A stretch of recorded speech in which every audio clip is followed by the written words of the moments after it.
Bismillahirrahmanirrahim. Assalamualaikum warahmatullahi wabarakatuh.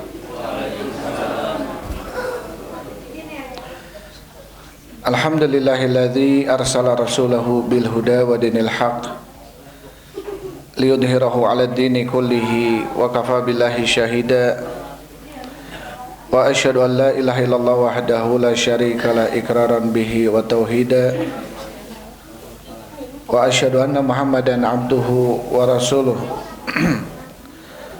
Allahumma shalli wa sallim ala nabiyyina Muhammadin wa ala alihi wa ashabihi ajmain, amma ba'd.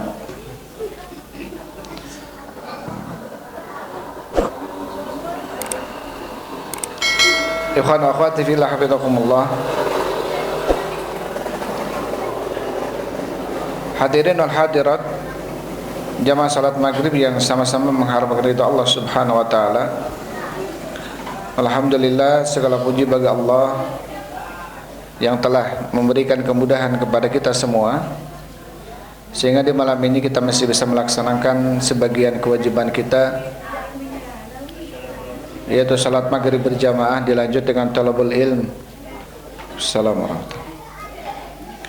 Mudah-mudahan kemudahan yang Allah berikan kepada kita di dalam mengkaji ilmu agama menjadi salah satu sebab bahwasanya Allah Subhanahu wa taala menghendaki kebaikan bagi kita semua. Karena Rasul sallallahu alaihi wasallam boleh bersabda, "Man yuridillahu bihi khairan yufaqihu fid din." Barang siapa yang Allah kehendaki baginya kebaikan, maka Allah akan fahamkan dia di dalam agamanya. Assalamualaikum. Jadi barang siapa yang Allah inginkan baginya kebaikan, Allah akan jadikan orang tersebut faham, orang tersebut faqih. Sampai Allah Subhanahu wa taala berfirman, yu'til hikmata may yasha. Diberikan hikmah, artinya fiqhu fid din, pemahaman dalam agama, may yasha, kepada orang-orang yang Allah inginkan. Wa may yu'tal hikmata faqad utiya khairan katsira. Barang siapa yang telah diberikan kepadanya hikmah, barang siapa yang diberikan kepadanya pemahaman dalam ilmu agama, faqad utiya khairan katsira, maka dia telah diberikan kebaikan yang sangat banyak. Artinya ketika Allah Subhanahu wa taala membuat kita menjadi hamba yang faqih, hamba yang faham di dalam ilmu agama, berarti Allah menginginkan kebaikan yang sangat banyak bagi kita semua. Karena Allah berfirman, yu'til hikmata may yasha. Allah memberikan hikmah, pemahaman dalam ilmu agama ini, may yasha, artinya kepada orang-orang yang Allah kehendaki. Artinya enggak kepada semua orang gitu. Hanya kepada orang-orang yang Allah inginkan saja.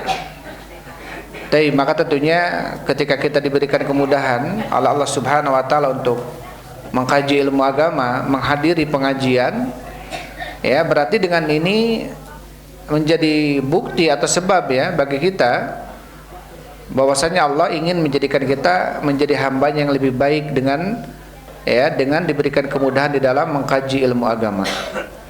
Karena salah satu untuk menjadi orang yang faqih, yang faham dalam ilmu agama adalah dengan menghadiri majelis ilmu. Taib. Ikhwan wa akhwati fillah, hafizakumullah, Bapak Ibu yang dirahmati Allah Subhanahu wa taala. Insyaallah kita lanjutkan ya pembahasan kita dalam kitab Al-Aqidatul Wasithiyah, Aqidah Wasithiyah karya Syekhul Islam Ibn Taimiyah rahimahullahu taala.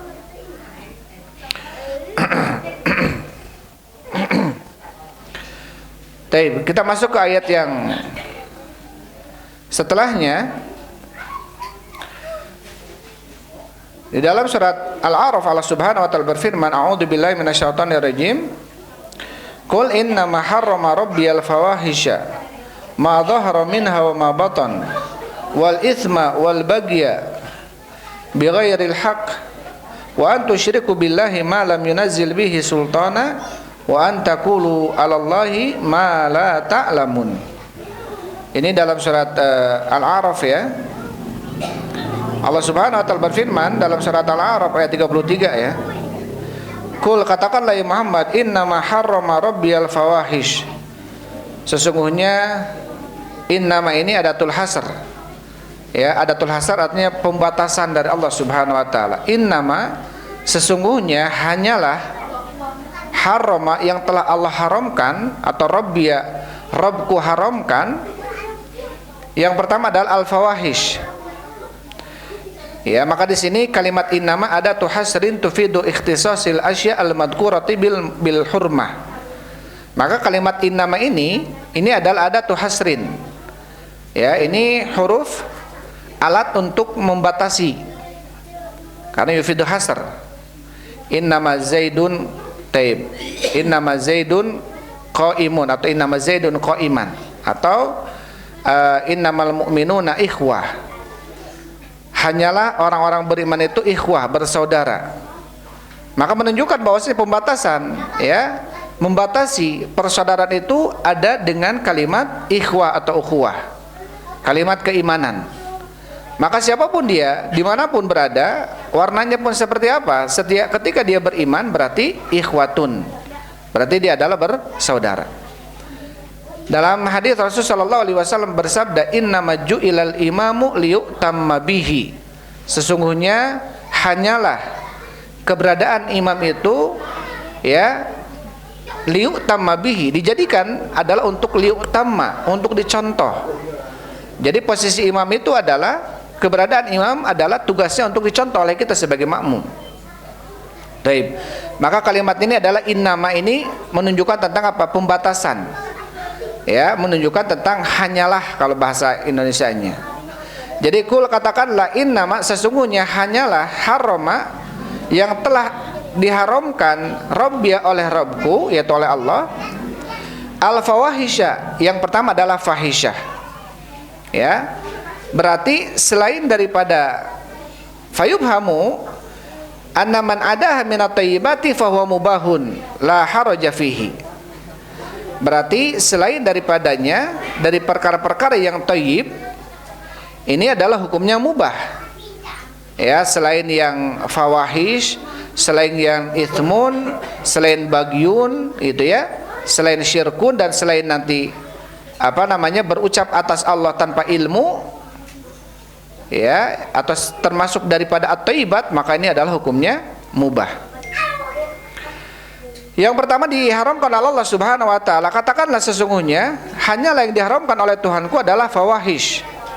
Apa itu fawahish? Jamu fahishatin. Ini jamak dari fahisyah. Apa itu fahisyah? Wahiyal fi'latul mutanahiyatu fil qubhi. Fahisyah itu adalah sebuah amalan, sebuah pekerjaan yang dilarang, ya, dan termasuk amalan kubhi, amalan jelek. Wa khassaha ba'duhum bima tadammana syahwatun wa ladzatun minal ma'asi.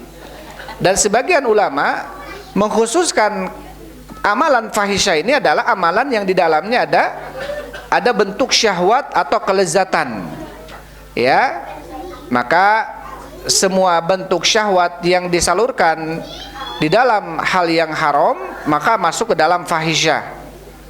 Ya, seseorang pacaran, ya, laki-laki perempuan, dia belum menikah, pegangan tangan, ciuman masuk ke dalamnya, hal-hal yang bisa mendekati kepada zina, ini masuk ke dalam fahisyah. Masuk ke dalam fahisyah. Kazina, seperti zina. Wal liwat, seperti liwat. Liwat ini apa? Hubungan, ya, laki-laki dengan laki-laki, atau perempuan dengan perempuan, ya, homoseks, maka masuk ke dalam kalimat fahisyah. Wa nahwihima, dan selain daripada keduanya, minal fawahish adz-dzahirah, ya, termasuk amalan fahisyah yang nampak. Ya, ini masuk ke dalam amalan fahisyah. Ya, jadi amalan fahisyah ini adalah amalan yang di dalamnya ada meluapkan bentuk syahwat atau kelezatan, tetapi di dalam perkara yang haram, perzinahan, ya, homoseks, atau selain daripada keduanya, maka bisa masuk ke dalam kalimat fahisyah. Ini termasuk amalan zahir. Adapun amalan batinnya seperti apa? Kal kibri wal ujubi wa hubbur riyasati. Seperti kesombongan dalam hati. Al-ujub, merasa takjub, bangga dengan terhadap amalan atau terhadap diri sendiri. wa hubbur riyasati, dan mencintai kepemimpinan. Ini juga masuk ke dalam apa? Ke dalam kalimat fahisyah. Ya.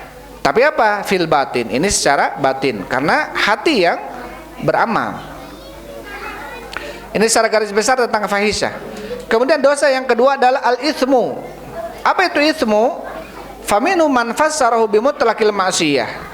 Sebagian ulama menafsirkan itsmu, dosa, itu adalah bentuk kemaksiatan secara mutlak, maka masuk ke dalam kategori itsmu.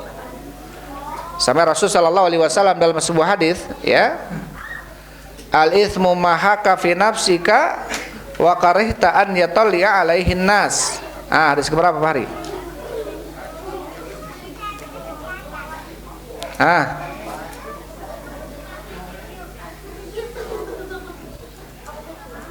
So, Kosal hadis keberapa Kosal? 3 berapa? Hadis dari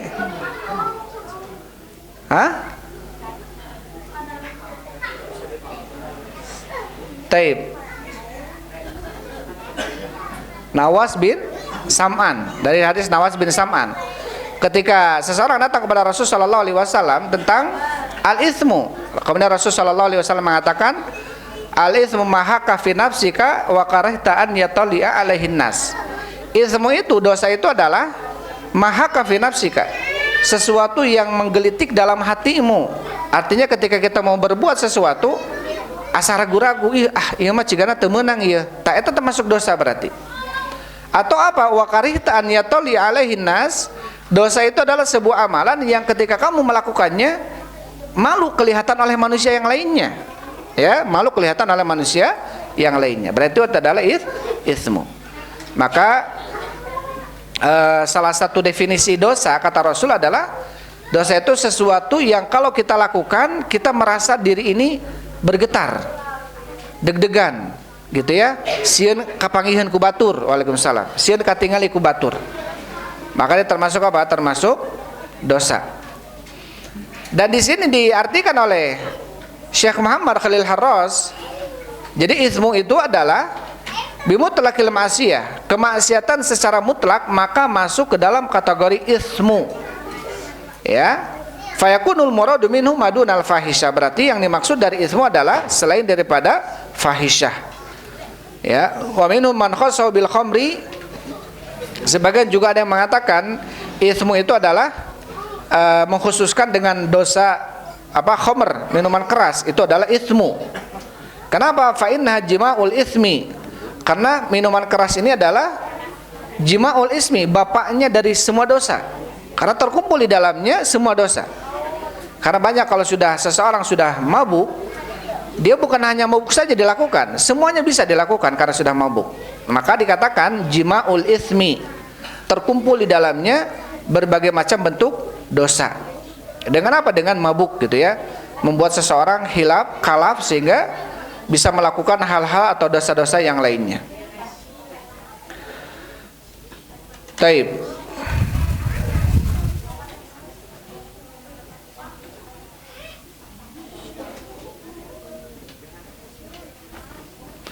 Kemudian yang ketiga, Allah Subhanahu wa taala berfirman, ya, ma dhahara minha al-fawahisha ma dhahara min wal itsma wal bagya bighairil haq, dan perbuatan al-bagyu, perbuatan apa? Melakukan sewenang-wenang, kezaliman tanpa hak. Ini sewenang-wenang, ya, kezaliman tanpa hak. Ini dosa urutan yang ketiga. Jadi di sini Allah Subhanahu wa taala mengurut sebuah dosa. Yang pertama fahisyah, yang kedua itsmu, naik lagi apa sekarang? Al-bagyu bighairil haq. Apa itu al-bagyu bighairil haq? Fa huwa tasallutu wal i'tida'u 'alan nasi. Al-bagyu bighairil haq adalah tasallutu wal i'tida', ya, melakukan kedzaliman atau memusuhi ala nasi, kepada manusia, min ghairi an yakuna dzalika, dilakukan hal itu tanpa terbukti ala jihatil kisos, bukan dari sisi kisos atau balasan, ujug-ujug mukul orang, ujug-ujug nampar orang, ujug-ujug pokoknya ngadzalimi orang. Ini masuk ke dalamnya apa? Al-bagyu bighairil haq. Ya, dia melakukan apa? Kedzaliman, melampaui batas tanpa apa? Tanpa haknya. Apa maksudnya hak? Kecuali kalau dia mukul kita, boleh kita pukul sekali lagi. Ya, kisos wal juruha kisos. Dan di dalam luka itu ada kisos, boleh dibalas. Tetapi apa? Harus sesuai. Tidak boleh kita melampaui batas. Maka semua bentuk kezaliman kepada orang lain, maka ini masuk ke dalam al-baghyu bighairil haq. Ya, al-baghyu bighairil haq. Dan kenapa kemudian ini masuk ke dalam dosa yang lebih besar daripada ismu? Karena ini berkaitan dengan manusia. Karena ketika dia tidak memaafkan apa yang kita lakukan kepada dia, maka apa ini nanti keputusannya di hadapan Allah Subhanahu wa taala. Di sebuah pengadilan yang seadil-adilnya di hadapan Allah. Ya, kalau dia tidak dimaafkan, mau dihampura ayeuna maneh nenggel, mau dihampura kewe di hari kiamat. Ya, ini besar tentunya ya. Bisa-bisa pahala kita diambil sama dia nanti di hari kiamat. Mending kalau pahala kita banyak, gitu ya. Makanya Rasulullah SAW pernah menjelaskan tentang al-muflis kepada para sahabat dan mengatakan, atadruna manil muflis? Tahukah kalian siapa itu orang yang bangkrut? Kata para sahabat, al-muflisu fina, orang yang bangkrut menurut kami ya Rasulullah, man laisa lahu mata'un wala dirhamun. Maka dia orang yang tidak punya perhiasan dan tidak punya uang dirham atau dinar. Itu bangkrut menurut kami. Kata Rasul, al-muflisu min ummati, bangkrut dari kalangan umatku adalah man yati yaumal qiyamati, dia datang di hari kiamat bisolatin wasiyamin wazakatin. Dia datang di hari kiamat menemui Allah membawa pahala salat, pahala zakat, pahala puasa, pahala ini, pahala itu. Tapi di sisi lain dia banyak pahalanya. Tapi di sisi lain waqad dzaraba hadza, dia pernah mukul orang ini.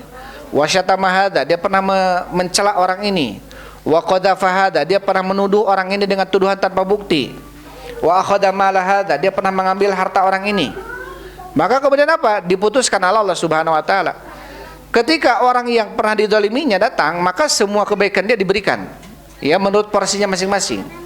Ketika semakin banyak orang yang pernah dizaliminya dan dia kebaikannya lagi tidak ada, maka apa? Kemudian kesalahan yang pernah dizalimi ditimpakan kepada orang yang pernah mendoliminya. Makanya Rasul mengatakan dia muflis, dia bangkrut. Kenapa? Ini karena termasuk hubungan hablum minan nas, ya. Karena ketika kita dengan Allah Subhanahu wa taala, itu masih ada Allah lautan hampura. Ya, lautan maaf bagi kita. Sebanyak apapun dosa yang pernah kita lakukan, selama kita betul-betul bertobat sama Allah, itu akan ada maafnya dari Allah. Sebesar apapun, ya. Tapi berbeda dengan manusia. Ya, terbatas maafnya, terbatas pemaafannya, sehingga perlu betul-betul untuk kita berhati-hati ya ketika kita menyakiti orang lain, baik dengan lisan kita, dengan tangan kita, ya. Karena kalau dia tidak memaafkan, ya wayahna kayak di poe kiamat berarti. Tapi padahal hari kiamat, nasallallahu salam wal afiyah ya, berat. Entong bae we da keun ada orang loba ieu amalan ge puguh gitu ya, lamun ditarima amalanna, lamun teu ditarima ku Allah jeung leung lamun aya gitu ya. Taib. Itu yang keempat. Kemudian yang ketiga. Kemudian dosa yang keempat adalah wa antusyriku billahi ma lam yunazzil bihi sultana. Kamu mempersekutukan dengan Allah apa-apa yang Allah tidak menurunkan terhadapnya sultan, bukti. Ya, ini termasuk apa? Termasuk dosa besar yang keempat. Jadi Allah memberikan urutan fahisya, itsmu, bagyu, kemudian syirik. Ya, kemudian syirik. Seperti apa? Seperti seseorang dia mempersekutukan Allah ya dengan selainnya. Baik dalam masalah doa, dia meminta kepada selain Allah, dia menyembelih untuk selain Allah, dia pernah bernadar untuk selain Allah, dia bersumpah dengan menyebut nama selain nama. Hari kiamat nanti, kata Allah Subhanahu wa taala, wahai anak manusia, wahai anak Adam, kalau seandainya kalian menemuiku, kata Allah, membawa dosa sebesar bumi, tapi yang terpenting kalian tidak mempersekutukan aku dengan sesuatu apapun, tidak berbuat syirik, walaupun dosanya segede bumi gitu ya. Apa kata Allah? La ataituka biqarabiha magfiratan. Aku akan menemuimu membawa ampunan sebesar bumi pula. Artinya dosa itu akan diampuni oleh Allah selama dia tidak melakukan kesyirikan. Selama betul-betul dia bertauhid kepada Allah. Kemudian yang kelima, apa kata Allah? Malam taib. Kemudian wa antaqulu 'alallahi ma la ta'lamun. Dan kamu berucap atas Allah apa-apa yang kalian tidak ketahui. Taib. Jadi berucap atas Allah apa-apa yang tidak kita ketahui, ini Allah jadikan urutan yang kelima dan termasuk yang paling besar dosanya. Ya. Terus bagaimana dengan ayat Assalamualaikum warahmatullahi wabarakatuh. Inna syirka ladzulmun adzim. Sesungguhnya kesyirikan adalah kezaliman yang paling besar. Jadi Allah menjelaskan bahwasannya syirik itu adalah dosa yang paling besar. Tetapi di ayat ini Allah menjelaskan bahwasanya setelah syirik ada dosa yang lebih besar daripada syirik. Apa itu? Berucap atas Allah tanpa ilmu, berfatwa tanpa ilmu. Ah, ieu mah halal, ah ieu mah haram. Tanpa ilmu dia mengucapkan itu. Padahal penghalalan pengharaman ini milik siapa? Milik Allah. Yang patut menghalalkan sesuatu Allah dan mengharamkan sesuatu adalah Allah. Rasul aja itu tidak boleh ketika mengharamkan sesuatu yang halal atau menghalalkan sesuatu yang haram. Rasulullah pernah kita sebutkan sering ya, pernah minum madu bersama sebagian istrinya, kemudian istri yang lainnya mencium dari mulut Rasulullah bau madu karena Rasul pernah minum madu. Kemudian ada sedikit ya tidak enak lah gitu ya, kecil hati. Kenapa minum madu dengan istri-istri itu saja, saya tidak dikasih. Saking bagaimana Rasulullah menjaga perasaan para istrinya sampai mengatakan, kalau begitu saya tidak akan minum madu lagi, biar istrinya ini senang gitu ya. Seakan-akan mengharamkan madu. Apa kemudian Allah berfirman, ya ayuhan nabiyyu lima tuharrimu ma ahallallahu laka tabtagi mardata azwajik. Wahai Nabi, kenapa kamu menghalalkan sesuatu yang Allah halalkan untukmu? Kenapa kamu mengharamkan sesuatu yang Allah halalkan? Hanya untuk mendapatkan keriduan sebagian istrimu. Ya, ini menunjukkan apa? Menunjukkan Nabi saja tidak boleh menghalalkan sesuatu yang Allah haramkan atau mengharamkan sesuatu yang Allah halalkan. Jadi dalam masalah fatwa ini harus betul-betul di atas ilmu, ya. Harus betul-betul di atas ilmu. Taib. Dikatakan oleh Ibnu Qayyim rahimahullahu taala,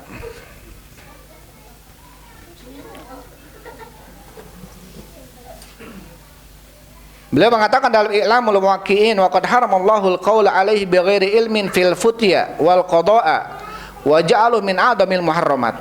Allah mengharamkan berucap atas Allah tanpa ilmu di dalam fatwa, di dalam keputusan, dan menjadikan itu termasuk apa? Keharuman yang paling besar.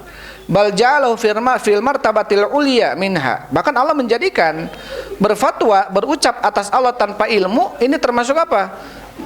Kedudukan yang paling tinggi setelah kesyirikan. Kemudian Ibnu Qayyim membawakan ayat qul inna ma harrama rabbiyal fawahisha ma dhahara minha dan seterusnya. Ya. Faratabal muharramat arba'a maratib. Maka di sini Allah mengurut hal-hal yang diharamkan itu ada 4 tingkatan.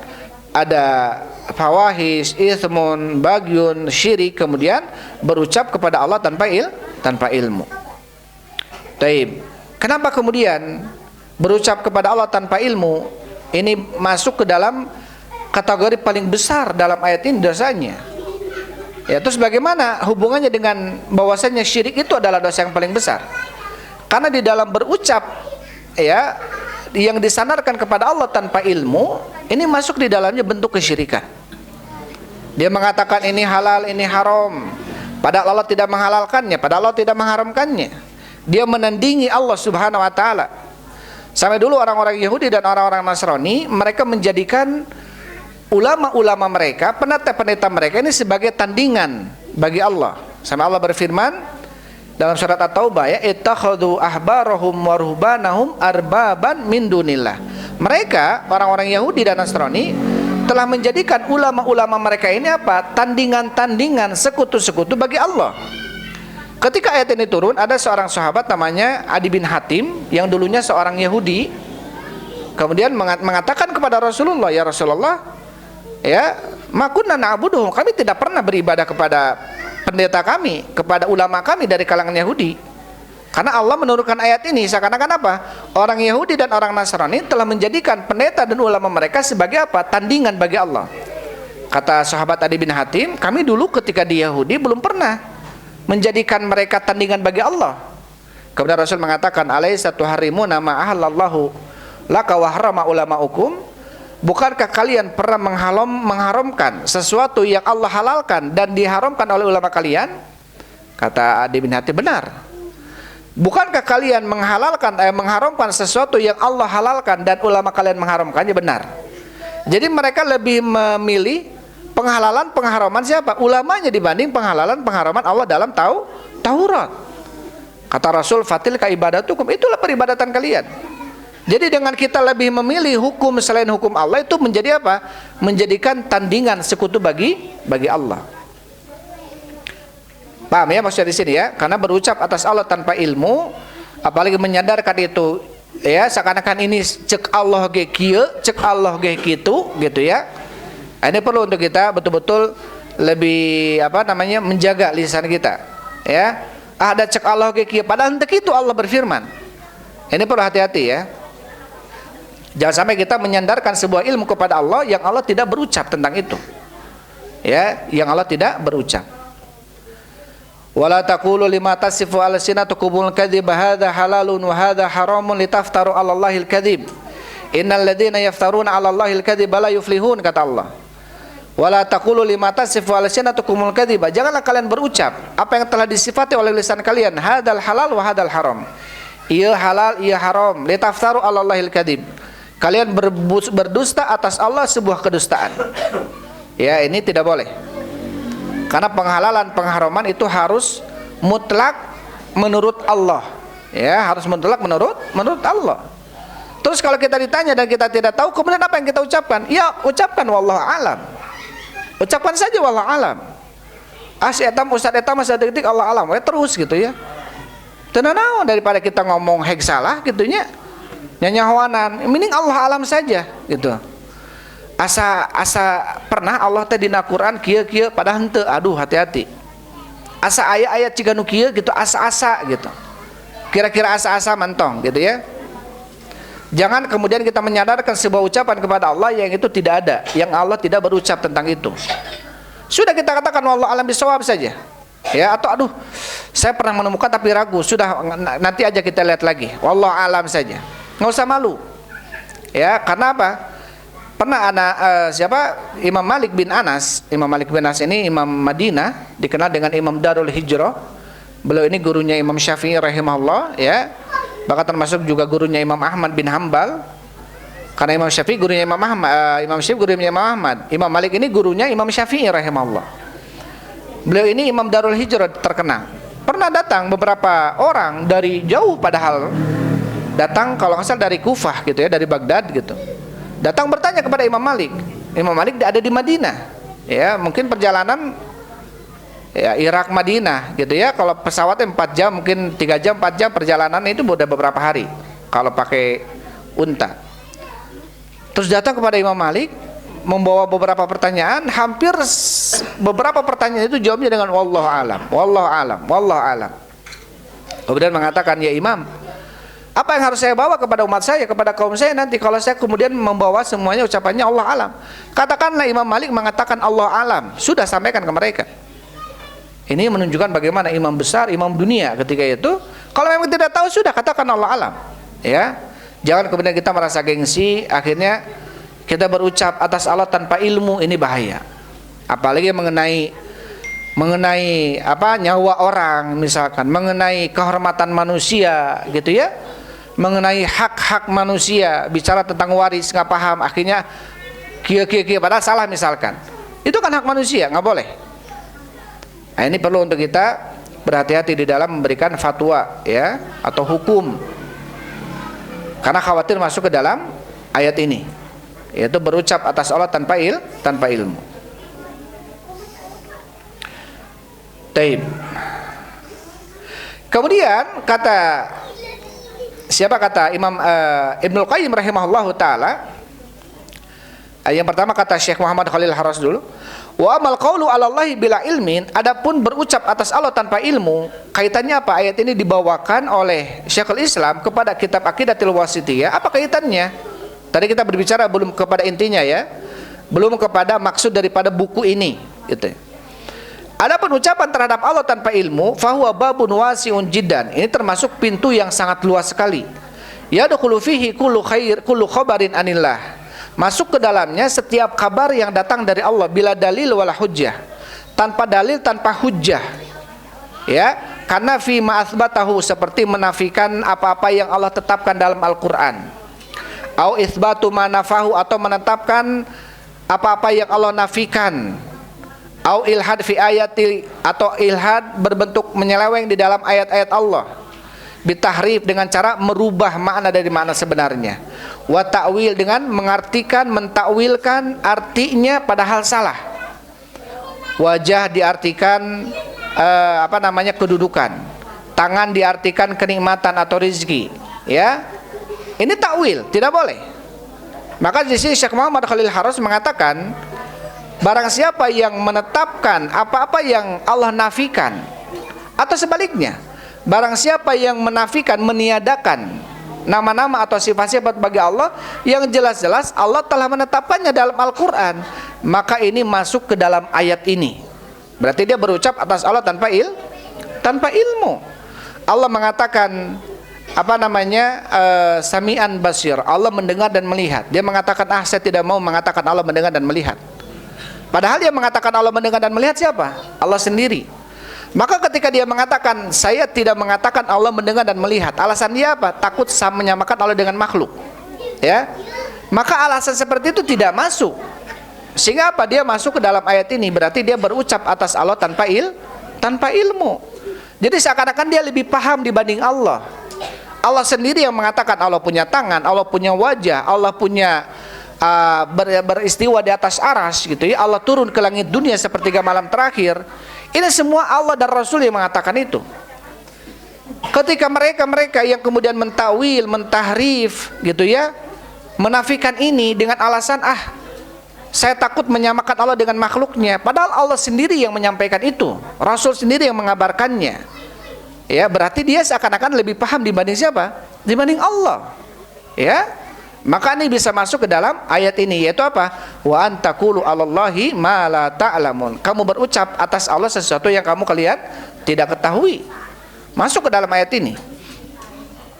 Kemudian Ibnu Qayyim rahimahullahu taala di dalam Ilamul Muwaqqi'in, ya, beliau mengatakan, wa huwal qaulu 'alaihi bila ilmin, yaitu berucap atas Allah tanpa ilmu, termasuk dosa urutan yang setelah syirik, ya, dalam ayat ini. Wa hadza ya'umul qaulu 'alaihi subhanahu bila ilmin.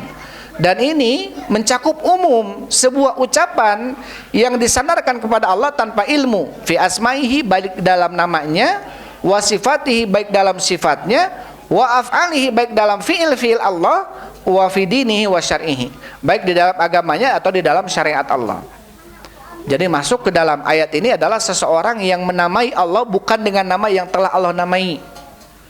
Atau masuk ke dalam ayat ini adalah orang-orang yang tidak mau menamai Allah, yang jelas-jelas Allah menamai dengan dirinya, dengan nama itu terhadap dirinya. Ya, Allah Ghafur, Allah Rahim, Allah Mutakallim, Allah berbicara. Kata siapa? Kata Allah sendiri. Ya, dia mengatakan saya tidak mau mengatakan Allah berbicara, karena seperti manusia berarti bicara. Ya.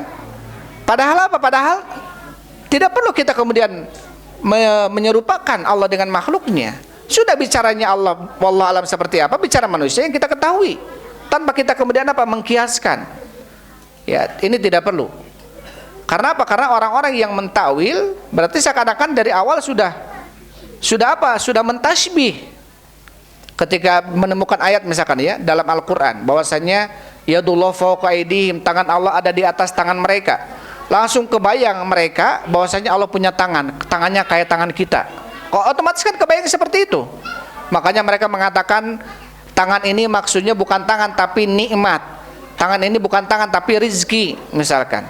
Berarti apa? Sebelum mereka mengatakan tangan ini bukan tangan tapi nikmat, berarti mereka sudah mentasbih.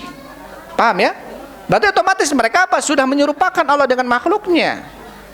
Padahal Allah tidak seperti itu, ya. Berarti dia dengan tidak dirasa oleh dia, berarti dia telah mentasbih. Makanya dia tidak mau mengatakan Allah punya tangan. Karena apa? Karena kata dia sama dengan makhluk. Padahal ini tidak sama. Baik, ini sudah kita bahas, ya. Jadi itu kaitannya, ayat ini dibawakan oleh Syekh rahimahullah dengan kitab Aqidatul Wasithiyah tentang akidah asma wa sifat ini. adalah apa? Orang yang menafikan, yang mentakwil, yang mentahrif, yang menafikan apa yang Allah tetapkan dan menetapkan apa yang Allah nafikan, masuk ke dalam ayat ini. Ya, masuk ke dalam ayat ini. Maka perlu hati-hati ya. Makanya simple sebetulnya. Ajaran Islam ini simple. Sampai kemarin kata Ibnu Katsir rahimahullah taala dalam kitabnya Tafsir Ibnu Katsir, atau yang kita sampaikan di sini para ulama menyampaikan, ketika kita menemukan ayat-ayat yang berkenaan tentang nama dan sifat Allah, maka cukup apa? Amiruha kama ja'at. Lewati saja ayat itu sebagaimana datangnya. Ketika Allah mengatakan dalam Qur'annya Allah beristiwa di atas aras, sudah kita katakan Allah beristiwa di atas aras. Ketika ditanya bagaimana istiwanya, wallahu a'lam. Itu saja simpel. Ketika kita melewati yadullah fawqa aydihim bal yadahu mabsutatan, tangan Allah ada di atas tangan mereka, bahkan kedua tangan Allah terbentang. Kita lewati saja, cukup ya imani Allah punya tangan. Adapun tangannya seperti apa, wallahu a'lam. Itu saja simpel. Ya, ngapain kita harus kemudian berpikir akhirnya muter gitu ya. Tangan ini berarti kayak manusia, berarti ya itu. Ini ahlul kalam yang biasanya yang nyeleneh, filsafat. Yang belajar filsafat, belajar mantek, akhirnya apa? Ini jatuh kepada posisi seperti ini. Padahal apa? Cukup. Makanya Imam Syafi'i rahimahullahu taala, hukmi fi ahlil kalam yudrabu binni'al thumma yutofu ala aswaq bainan nas. Hukumku kepada orang yang mempelajari ilmu kalam, filsafat, maka dia dipukuli dengan sendal, kemudian diarak di hadapan manusia di pasar. Inilah hukum bagi orang yang mempelajari ilmu kalam, kata Imam Syafi'i. Imam Syafi'i mengharamkan mempelajari ilmu kalam. Sekarang ilmu kalam dipelajari. Ya, ilmu kalam dipelajari. Ya. Taib.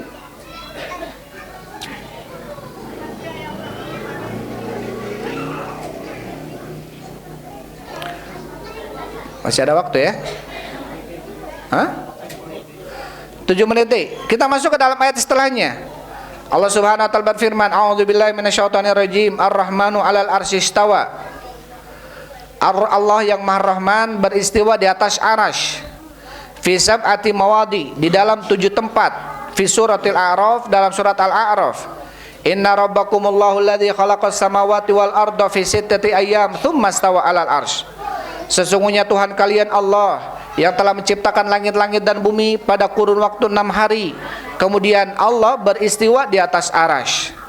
Wa fi surati Yunus, dan kemudian dalam surat Yunus alaihissalam, Allah Subhanahu wa taala berfirman, "Inna rabbakumullahu alladzi khalaqas samawati wal arda fi sittati ayyam tsumma istawa 'alal arsy." Ya, hampir sama dengan di atas. Wa qala fi surati Ra'd, Allah berfirman dalam surat Ar-Ra'd, Allahul ladzi rafa'a samawati bighairi amadin tarawunaha tsumma stawa 'alal arsy. Allah zat yang telah mengangkat langit-langit tanpa ada tiang. Tarawunaha yang kalian lihat, ya enggak ada tiang. Langit-langit menjulang tinggi tanpa tiang. Tsumma stawa 'alal arsy. Kemudian Allah beristiwa di atas arasy. Wa qala fi surati Thaha, dan Allah berfirman dalam surat Thaha, Ar-Rahmanu 'alal arsy istawa. Allah yang Ar-Rahman beristiwa di atas arasy. Wa qala fi suratil Furqan, Allah berfirman dalam surat Al-Furqan, tsumma stawa 'alal arsy Ar-Rahman. Ya. Kemudian beristiwa di atas arasy Ar-Rahman, yaitu Allah yang Maha Rahman. Wa qala fi surati Alif Lam Mim Sajdah, dan juga Allah berfirman dalam surat As-Sajdah Alif Lam Mim, Allahul ladzi khalaqas samawati wal arda wa ma bainahuma fi sittati ayyamin tsumma stawa 'alal arsy. Ya, ini kemudian apa? Banyak ayat-ayat yang menunjukkan tentang apa? Allah beristiwa di atas aras. Wa qala fi suratil Hadid, Allah berfirman dalam surat Al-Hadid, huwallazi khalaqas samawati wal arda fi sittati ayyam. Dialah Allah zat yang telah menciptakan langit-langit dan bumi pada kurun waktu 6 hari. Tsumma stawa 'alal arsy. Kemudian beristiwa di atas arsy. Ada 7 ayat yang lafadznya tsumma stawa 'alal arsy. Kemudian beristiwa di atas arasy. Ya, ada tsumma stawa ilas sama, ada beristiwa ilas sama, artinya sauda. Ada tsumma istawa ala, istawa ila. Istawa ila artinya sauda, naik ke langit. Istawa ala artinya irtafa'a istaqarra, artinya berada di atas. Ya, fauqiyah. Dan kita tidak butuh kemudian ada yang mengatakan Kalau kita menetapkan tsummastawa alal arsy berarti Allah kata mereka bersemayam. Tapi kita katakan istawa istaqarra, ma'nahu fauqa ala, gitu ya. Lebih selamat daripada kita mengartikan bersemayam. Ya, walaupun sebagian mengartikan bersemayam. Karena bersemayam ini posisi duduk gitu ya. Khawatir kalau kemudian kita artikan bersemayam karena bentuk duduk. Ya, kalau dengan istaqarra dengan kainun berada di atas, ya, menetap, atau fauqiyah berada di atas gitu ya, di atas aras, ini lebih selamat. Taib. Jadi tsummastawa ala, tsummastawa ila. Ada istawa ala, istawa ila. Istawa ala artinya istaqarra ala, istawa ila artinya apa? Sauda, naik ke langit. Ya, naik ke langit. Dan ayat yang menjelaskan tentang istawa alal arsy ini ada 7 ayat tadi disebutkan. Adapun ya yang menunjukkan bahwasanya Allah di atas langit itu banyak sekali. Amintum man fis sama, apakah kalian merasa aman dari zat yang ada di langit? Ya. Kemudian banyak ayat nanti disampaikan ya oleh Ibnu Qayyim rahimahullahu taala, sampai ada ratusan ayat. Taib. Bahkan ada ratusan ayat yang kemudian menjelaskan Allah itu ada di atas langit. Dan ini apa? Tidak perlu kita kemudian membantahnya, akhirnya menafikan atau mentakwil. Dan kemudian mereka mengatakan kalau Allah beristiwa di atas aras berarti Allah butuh kepada tempat, dan ini tajsim mujassimah. Ini nggak boleh kata mereka. Kata siapa? Allah ketika beristiwa di atas aras Allah butuh kepada aras? Sebelum semuanya ada ini Allah sudah ada. Apakah kemudian Allah butuh kepada tempat itu yang Allah ada di sana? Kan enggak. Ya. Sebelum semuanya alam semesta ini kan Allah udah ada. Huwal awwalu, dialah Allah yang maha awal.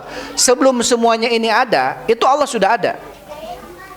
Ya, dan Allah tidak menjelaskan Allah istawa di atas aras. Karena Allah menciptakan aras setelahnya. Allah dulu ada gitu. Karena Allah al-awwal. Dan itu tidak dikatakan Allah butuh kepada tempat. Kata siapa Allah butuh kepada tempat? Ya. Sehingga banyak yang kemudian kalau kita mengatakan Allah di atas langit berarti Allah butuh ke langit. Kalau kita mengatakan Allah beristiwa di atas aras berarti Allah butuh ke aras. Kata siapa Allah butuh ke aras? Sebelum adanya aras, sebelum adanya langit, Allah sudah ada. Allah nggak butuh kepada aras, Allah nggak butuh kepada langit. Ya. Maka di sini terbantahkan syubhat mereka. Ini syubhat, ya, ini syubhat. Tapi karena saya sudah mau adzan, insya Allah nanti untuk kedepannya kita bahas dari ayat Ar-Rahmanu alal arsy istawa. Ya, ini banyak yang perselisihan dalam hal ini. Maka kita bacakan tentang bagaimana keyakinan akidah Ahlus Sunnah para sahabat tabi'in, tabi'ut tabi'in di dalam hal ini. Tentang asma sifat, terlebih di dalam masalah Ar-Rahmanu alal arsy istawa. Ya. Ini perlu untuk kita perdalami sehingga kita bisa setidaknya walaupun teu hafal lagi mana nu benar mana nu salahnya biar tahu gitu. Ya. Taib. Biar kalau taunya dengan ilmu lebih yakin kita teh. Entong da cek ustad ieu ge bae, cek ustad itu ge kitu, cek ustad ieu kieu. Akhirnya sama-sama boga ustad tanpa hujah kalau gitu. Maka yang harus kita pegang bukan ustadznya, dalilnya, Qur'annya atau hadisnya. Itu kuncinya, itu dalilnya. Ustadz bukan dalil, ya, ustadz bukan dalil. Itu saja dulu ya yang bisa disampaikan. Wallahu a'lam bishawab. Alhamdulillah wassalatu wassalamu ala Rasulillah. Subhanakallahumma rabbana wa bihamdik asyhadu an la ilaha illa anta astaghfiruka wa atubu ilaik. Assalamualaikum warahmatullahi wabarakatuh.